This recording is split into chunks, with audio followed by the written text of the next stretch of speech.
Hello, welcome back. This is Wency from Wency's Toys channel, and in this video I will be reviewing the Lego set 80047 May's Guardian Dragon from the Lego Monkey Kids series from 2023. So let's get right to it. Oh, and before I forget, if you enjoyed this video, please hit the thumbs up button and please consider subscribing, as a lot of my viewers have not yet subscribed to my channel, and it would help me a lot in bringing you more content like this in the future. Thank you very much! Okay, so now let's take a look at the minifigures. So again, this is set 80047, May's Guardian Dragon. And first, let's take a look at the villains of the set. And again, since this is just the second wave for Season 4 of the Monkey Kid cartoon series, so we're still with that ink demons and with the Azure Lion story from the Journey of the West novel. And again, this is the Ink General, so he's already been in 3 sets, so this is the 3rd set he's in. He was in the Winter Wave for May's Dragon Jet and Yellow Tusk Elephant set. So it's still the same torso print like the Ink Demon from 80046, Monkey Kid's Cloud Airship. Same headpiece. The only difference would be the shoulder armor, or I think it's still the same, but the leg is not anymore just a plain black legs, but has the ghoulish or ghostly leg piece that was introduced into the Monkey Kid series from the Lady Bone Demon story arc for season 3, so from last year. So it's still very cool, very intricate design for the torso print, very nice head print as well, and I really love this ghoulish leg piece here. So very cool. And again, as with the front printing, the back printing is very intricate as well. Next, we have Yellow Tusk himself. So this is again the third set that he's in. So if you want some of my thoughts about Yellow Tusk, you can view my previous reviews for Yellow Tusk in his Yellow Tusk Elephant set and also in the Ultramech set. So again, he has this elephant headpiece accessory here with the Yellow Tusk. One thing I didn't mention before, but I just noticed now, is he has big ears, which is only African elephants have because of the hot weather, but Asian elephants live in a more tropical and lives in the forest area, so they don't need big ears to help them cool off. So maybe if he had smaller ears, that would have been more accurate to how Yellow Tusk should be, because he should be representing Asian elephants. Again, very nice, very detailed printing for his torso and legs. It's mostly Hindu inspired rather than Chinese. So I like that they made that distinction, that this elephant is more Hindu inspired than Chinese, because the journey to the West is the journey from China to India. So very nice that they made it that way. So again, he has his purple violet shoulder armor. Again, no arm printing, which is unfortunate. And again, it's just a continuation of the back printing that is Hindu inspired here.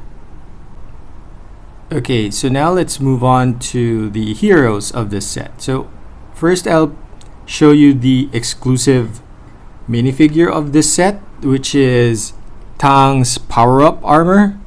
So he has his golden staff here, the Kakara, which is the ringed staff that Buddhist monks usually carry. That is because he is the reincarnation, supposedly the reincarnation of Tang Sanzang, the main protagonist or the main character in the Journey of the West, actually. So not sure if you can see. Maybe I should put a little bit more light into the chest area. So here you can see that he has a lot more brown, reddish brown color in his power-up armor for the torso print. Unlike here, it's bright red for the Monkey Kid. So I thought it was the same torso, but apparently they made it more reddish brown to signify the monk's robes when he was doing the journey, and what Tang Zanzang's reincarnation had in the previous wave set. So very nice detail that they made. So this is basically an exclusive minifigure here. So this torso print only appears in this set. The legs are the same for all power-up suits or power-up armors, so that is unfortunate, but that's because they have that green lining design there. But still, very intricate leg printing, I must say. And again, at his back, again, it's more reddish brown for the back print. It's the same style as all power-up prints, so it's all just the different coloring. Oh, it's not that the same, so yeah, some of the back printing is a little different, as you can see here. So this is Mei's. So it is a little different, probably signifying their staffs. So this is the ringed staff. So there's a lot more rings that I could see at the back printing. And he has also a more solemn face here at the back. And last but not the least, we have Mei's power-up suit. So this is the second set that she has this power-up suit. The other set was from the January or winter wave. So the previous wave set, I believe it's in the Yellow Tusk set that she had shown the power-up suit already. So again, since this is Mei, it's all about light green because of her dragon ancestry. Very cool. Like the dragon detail here that shows up.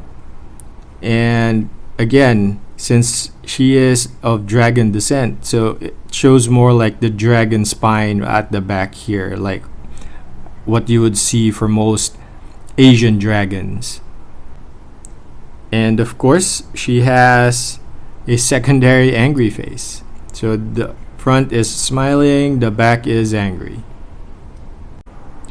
Okay, so now on to the main build. So this is set 80047, Mei's Guardian Dragon, and this is supposedly the Guardian Dragon. But one thing that I've noticed in the cartoon series is that most of the time when the Mei's Guardian Dragon does appear, Aula, that the dragon is usually translucent green, and it is a slender dragon. So think of it like if you've watched Kung Fu Panda 3, the more famous cartoon.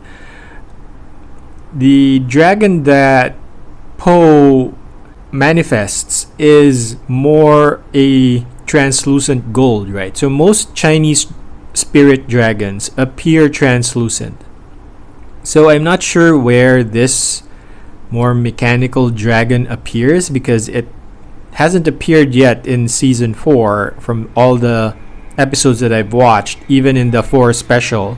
So not really sure what was the inspiration of this. The dragon looks great. So there is some articulation in the legs here.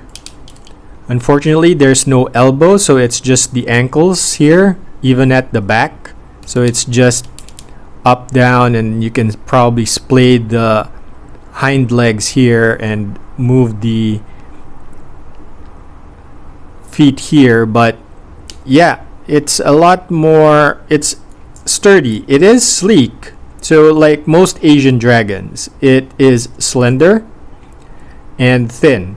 So it's not like the bulky Western dragons like the one that you would see in the Ninjago sets, which is kind of weird because Ninjago is supposedly inspired by Japanese culture. So I would have thought that their dragons would have been sleek as well, but they're a little bit more westernized. So this is more like a traditional Eastern dragon or Asian dragon. So yeah, it is unfortunate that the front legs don't really splay that much, but there is still some articulation. Would have been nice if they had some knee articulation, but I guess it is more like a lizard here than a dragon. So the head can move is on a ball joint, so it's a very nice articulation there, but unfortunately the neck here is in place, so we can't really move that. It would have been nice if it were in ball joint and move it from side to side at least. But the build for the head is the most intricate that I've seen. It's a purely brick built head. We don't get any of those dragon mouthpieces or headpieces that we've seen in Ninjago. So this is a good brick built head. I like that. Although there are a lot of stickers to make this dragon ornate, so like there's stickers here, and a lot of the decorations here on the tail. But other than that, the eyes are a printed piece. So if you're not careful, you might move or put them on the wrong direction. But it is cool that they made this a printed piece. I like the way that they stylized the brow. Unfortunately, the frills of the dragon are a little bit underwhelming, I would say, but I guess that's the only way you could do it in Lego. Unfortunately, there's not much articulation on the body itself. Even the tail, you can only articulate the last two segments of the tail. Although it's nice that they have put a translucent sword piece here for the tail, it would have been nice if the articulation was up to here, or maybe even until the end. But since they made use of these curved pieces to give it form, unfortunately this is the best I guess that they could do. So as far as the dragon aesthetic is concerned, I like this more than the Dragon of the East dragon that came out earlier this year. That's why I haven't bought it. There are stud shooters here at the front, so they made sort of like this, I don't know, sword-like feature because it is Maze Dragon. So this is the more technological side of this dragon, and so it has some articulation for the weapon here and the shield and the gold trimmings here. I like how they made the gold trimmings here. Very, very ornate. There's a gold sword piece, a gold cloud piece, and just a gold sword blade here. Very, very cool and very, very interesting as well. So yeah, there is a place where May can sit, although it's on an angle, but you can put May there on an angle and she can ride the dragon. So interesting that they've made this mostly like a mech, but not a mech. So yeah, very, very cool indeed, and very, very interesting. And that's it for my raw review of the Lego set 80047 Maze Guardian Dragon. And if you've enjoyed this video, please hit the thumbs up button and please consider subscribing, as a lot of my viewers have not yet subscribed to my channel, and it would help me a lot in bringing you more content like this in the future. Thank you very much.